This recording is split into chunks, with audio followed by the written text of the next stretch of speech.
Hosea 1, 1 through 3. The Lord the word of the Lord that came unto Hosea, son of Beer, in the days of Uzziah, Jotham, Ahaz, Hezekiah, kings of Judah, and in the days of Jeroboam, son of Josiah, king of Israel. So this simply just tells when he was king. Interesting things traditionally, and it's not nowhere found in the Bible, but Barry was supposedly had some type of prophet to God too.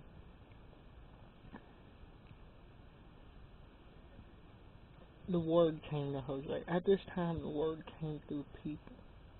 Today, the word is printed. The word can be audible, but the word has been given. The word don't come about through people. It already has. Now, there's some good kings here. Hezekiah was a great king. Yeah, and then kings like Jeroboam were known for their wickedness and idolatry to God. In this particular verse, it doesn't say where he was. It doesn't say whether he was in Judah or whether he was in Israel.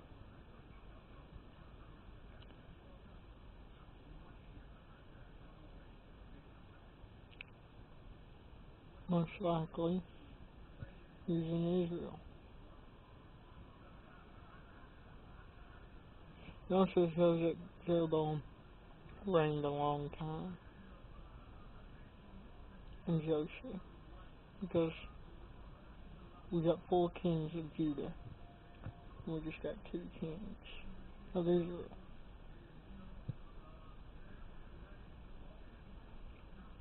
Verse 2. The beginning of the word of the Lord by Hosea.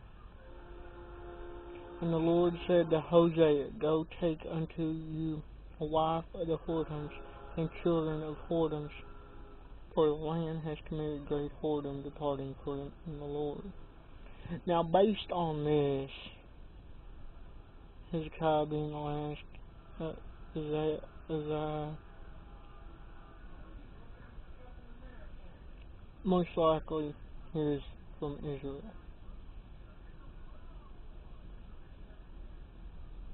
We still isn't he's of Israel, but I can gather that because of wickedness. Well, Zion, and all these kings of Judah here aren't really as wicked. Jeroboam is one of the most wicked kings they've ever had.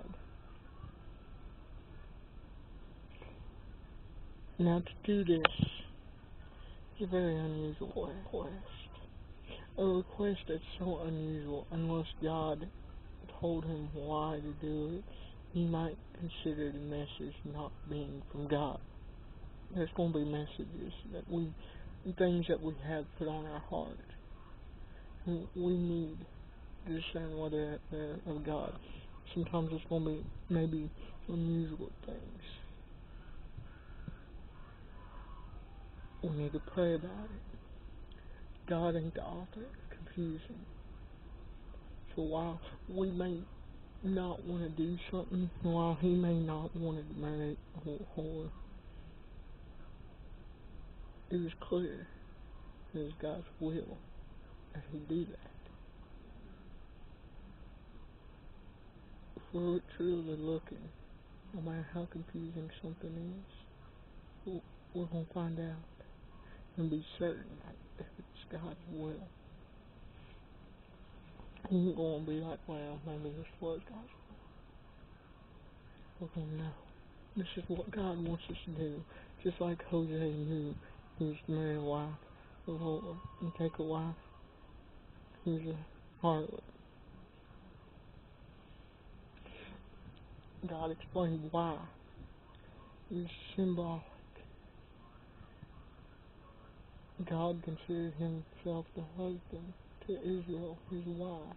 Yet his wife was seeking after idols that Jeroboam set up.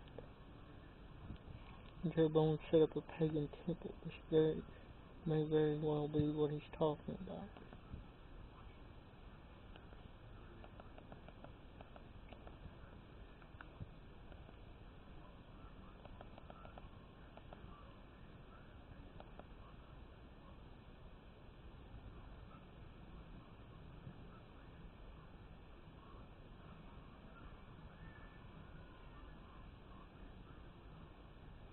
Okay, verse 3.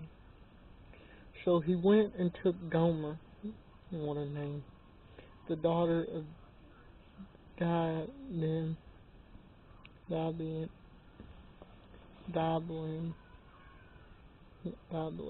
which conceived and bare him a son. Now she conceived and bare him a son.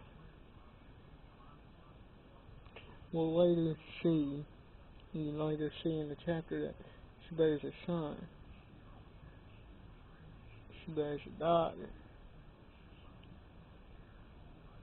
She's one of the few spots where it says him. You see in verse 6 it picks up bear a daughter. Not him a daughter, bear a daughter. You see in verse 8 bore a son. Not him a son. This shows that she went after the life she once knew. Some people have a tendency, when they're walking in flesh, to turn to what seems as righteousness for a time being. But because they're not serving the righteous one, they'll fall back into sin.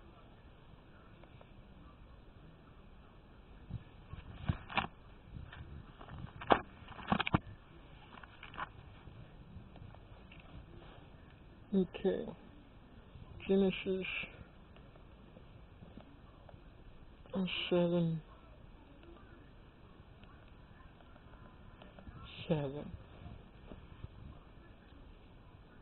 And Noah went in, and his sons, and his wife, and his son's wife with him, into the ark because of the waters of the flood.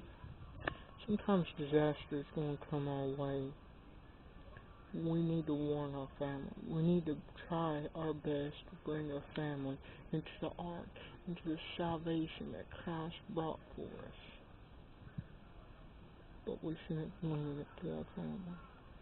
We should be trying to bring everybody in to safety.